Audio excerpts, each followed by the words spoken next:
যুক্তরাষ্ট্র কিংবা আমেরিকা কিভাবে আজকের বিশ্বে একাধিপত্য কায়েম করলো, যুক্তরাষ্ট্র কিভাবে প্রত্যেকটা দেশের অভ্যন্তরে সামরিক হস্তক্ষেপ করে, আজকের এই সক্ষমতা কিংবা আধিপত্য এর পেছনের মূল কারণগুলো কি, একটু সংক্ষেপে সেই জিনিসগুলো আলোচনা করি। চলুন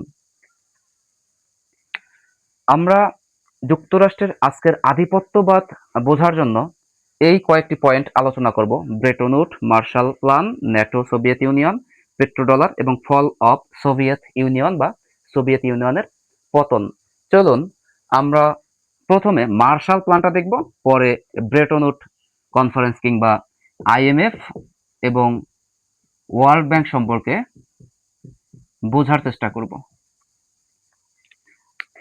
দ্বিতীয় বিশ্বযুদ্ধের সময় যখন পুরো ইউরোপ বিধ্বস্ত হয়ে যায়, তখন আমেরিকাতে কিন্তু বড় ধরনের কোনো আক্রমণ হয়নি। অর্থাৎ 1939 থেকে শুরু করে 1945 পর্যন্ত যেই দ্বিতীয় বিশ্বযুদ্ধটা চলে, সেই বিশ্বযুদ্ধে পুরো ইউরোপে যুদ্ধ চললেও আমেরিকার মূল ভূখণ্ডে কোনো দেশ আক্রমণ করতে পারে নাই। তখন আমেরিকা অক্ষত ছিল, কিন্তু পুরো ইউরোপ বিধ্বস্ত হয়ে গিয়েছিল। এটা হচ্ছে একটা বড় রিজন। তৎকালীন সময়ে যুক্তরাষ্ট্র তার মোট ইন্ডাস্ট্রির 50%, অর্থাৎ বিশ্ব ইন্ডাস্ট্রির 50% সে একাই কন্ট্রোল করত।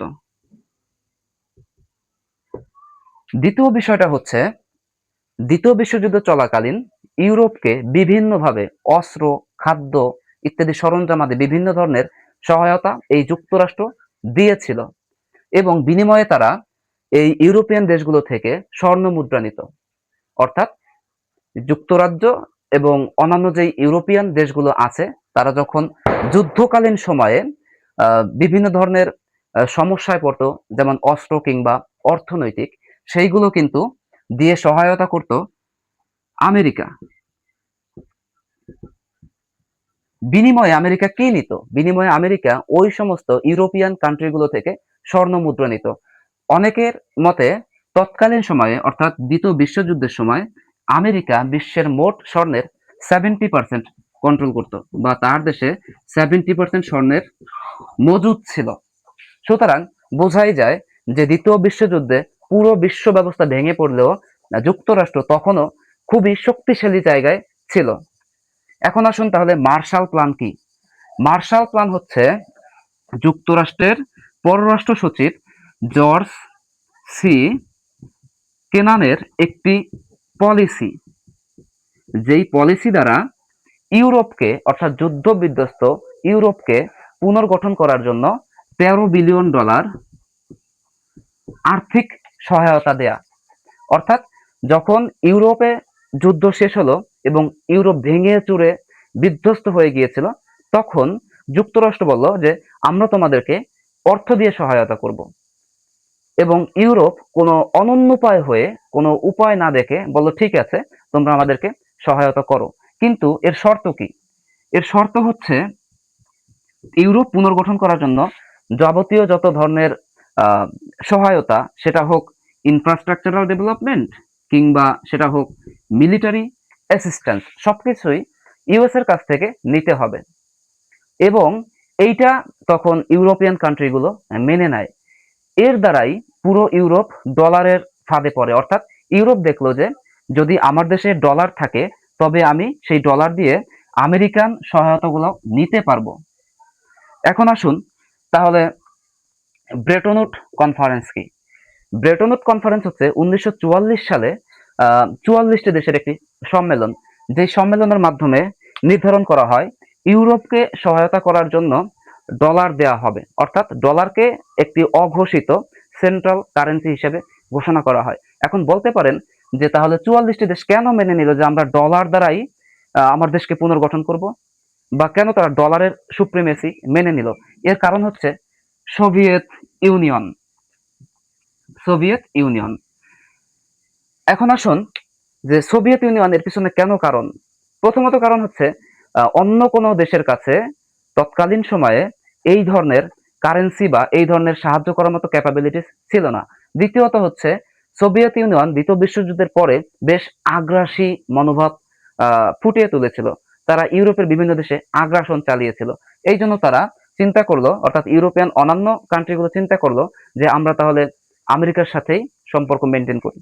তাই এই ব্রেটন উড কনফারেন্সের মাধ্যমে ডলারকে যখন সেন্ট্রাল কারেন্সি হিসেবে ঘোষণা করা হয়, তখন পরোক্ষভাবে যুক্তরাষ্ট্র সারা বিশ্বের কিংবা ইউরোপের যেই আহ, দেশের অভ্যন্তরে ইকোনমিক এবং মিলিটারি দুই ধরনের বিষয়ে কিন্তু হস্তক্ষেপ করার সুযোগ পায়। তৃতীয় আসুন ন্যাটো। ন্যাটো একটি গুরুত্বপূর্ণ মিলিটারি সিস্টেম বলা যায়, যার মাধ্যমে পুরো ইউরোপে আমেরিকা অ্যাক্সেস বা মিলিটারি অ্যাক্সেস নিয়েছিল। এর কারণ কি?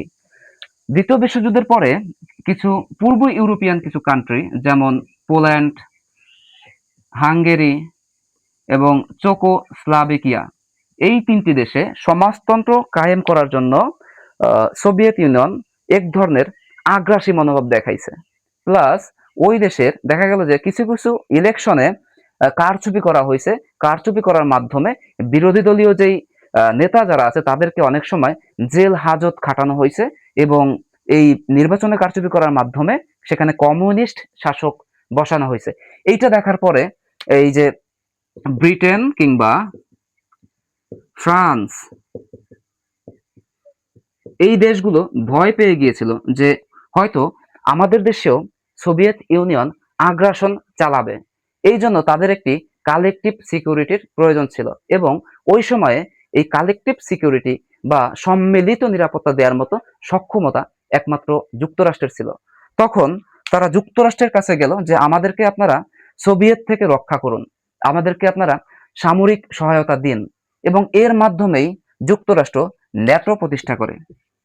12টি দেশ মিলে 1949 সালে ন্যাটো প্রতিষ্ঠা করা হয়, এবং ন্যাটো প্রতিষ্ঠার মূল মন্ত্রই ছিল আমাদের একজনের উপরে হামলা হলে সেটা সকলের উপর হামলা হিসেবে মনে করা হবে। এর দ্বারা ইউরোপিয়ান দেশগুলোকে আমেরিকা সোভিয়েত আগ্রাসন থেকে বাঁচালো, কিন্তু বিনিময়ে তারা কি পেল? বিনিময়ে তারা ইউরোপিয়ান কান্ট্রিগুলোতে মিলিটারি বেস স্থাপনের একদম বৈধ অনুমোদন পেয়ে গেল।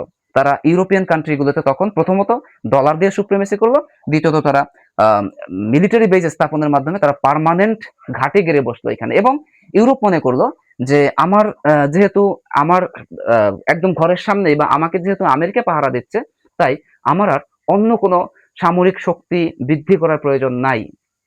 এবং আমেরিকা তাদেরকে আবার এটাও বলল যে যেহেতু আমরা কালেকটিভ সিকিউরিটির অন্তর্ভুক্ত, তাই আমাদের এক ধরনের উন্নত মানের প্রযুক্তি প্রয়োজন এবং অস্ত্র প্রয়োজন, এবং সেইগুলো একমাত্র আমেরিকার কাছেই ছিল। তাই বাধ্য হয়ে তখন এই ইউরোপিয়ান দেশগুলো আমেরিকার কাছ থেকে অস্ত্র কিনলো, এবং ইউরোপে একদম পূর্ণাঙ্গভাবে তখন আমেরিকা তার মিলিটারি অ্যাক্সেসটা পেয়ে গেল। এটা হচ্ছে আধিপত্যবাদের একদম সবচেয়ে স্ট্রং একটা এভিডেন্স। এরপরে আসুন পেট্রো ডলার। 1974 এর 8 জুন একটি ঐতিহাসিক চুক্তি হয় যুক্তরাষ্ট্র এবং সৌদি আরব কিংবা ওপেকভুক্ত দেশগুলোর সাথে। একটি চুক্তি হয় পেট্রো ডলার চুক্তি, যেই চুক্তির মাধ্যমে যুক্তরাষ্ট্র শর্ত দেয় যে সৌদি আরব কিংবা ওপেকভুক্ত দেশগুলো থেকে তেল কিনতে হলে ডলার দিয়ে কিনতে হবে। অর্থাৎ বিশ্বের যে কোনো একটি দেশ যদি ওপেকভুক্ত দেশ থেকে তেল কিনতে চায়, তাহলে তাদেরকে ডলার দিয়ে এই তেল কিনতে হবে। এবং এই বিষয়ে আমরা গতকালকে বলেছি যে কেন সৌদি আরব তার রাজতন্ত্র টিকিয়ে রাখার জন্য এই পেট্রো ডলার চুক্তিটি করেছে। সুতরাং যখন পেট্রো ডলার চুক্তি হয়ে গেল, তখন সারা বিশ্বে, এটা শুধুমাত্র ইউরোপ না, এশিয়া এবং অন্যান্য যে সমস্ত দেশ রয়েছে যারা তেলের উপর ডিপেন্ডেন্ট, সেই দেশগুলো ডলারকে কারেন্সি হিসেবে রিজার্ভ করে, এবং সেই ডলার দিয়ে তারা এই তেল কিনতে চায়। এবং এখানেই আসুন আইএমএফ এবং ওয়ার্ল্ড ব্যাংক। আইএমএফ এবং ওয়ার্ল্ড ব্যাংক ডলার ঋণ দিতে থাকে, যেই ডলার আমেরিকা তৈরি করে, এবং আইএমএফ থেকে আমাদের মতো দেশগুলো কিংবা অন্যান্য এশিয়ান কান্ট্রি কিংবা ইউরোপিয়ান কান্ট্রিগুলো সেই ডলার লোন করতে শুরু করে, কারণ ডলার না থাকলে সে তেল কিনতে পারবে না, তার দেশের অবকাঠামোগত উন্নয়ন হবে না, তার দেশের বিমান চলবে না, তার দেশের ইন্ডাস্ট্রি চলবে না। কাজেই এই 1974 এর যে পেট্রো ডলার ট্রিটি, এর মাধ্যমে পুরো বিশ্ব পূর্ণাঙ্গভাবে ডলারের উপর ডিপেন্ডেন্ট হয়ে পড়ে এবং আমেরিকা বড় ধরনের আধিপত্যবাদ শুরু করার সুযোগ পায়। এরপরে আসুন সর্বশেষ যেটা, সেটা হচ্ছে ফল অফ সোভিয়েত ইউনিয়ন, অর্থাৎ সোভিয়েত ইউনিয়নের পতন। 1991-এ যখন সোভিয়েত ইউনিয়নের পতন হয়, তখন আমেরিকাকে কনফ্রন্টেশন করার মতো বড় কোনো শক্তি ছিল না।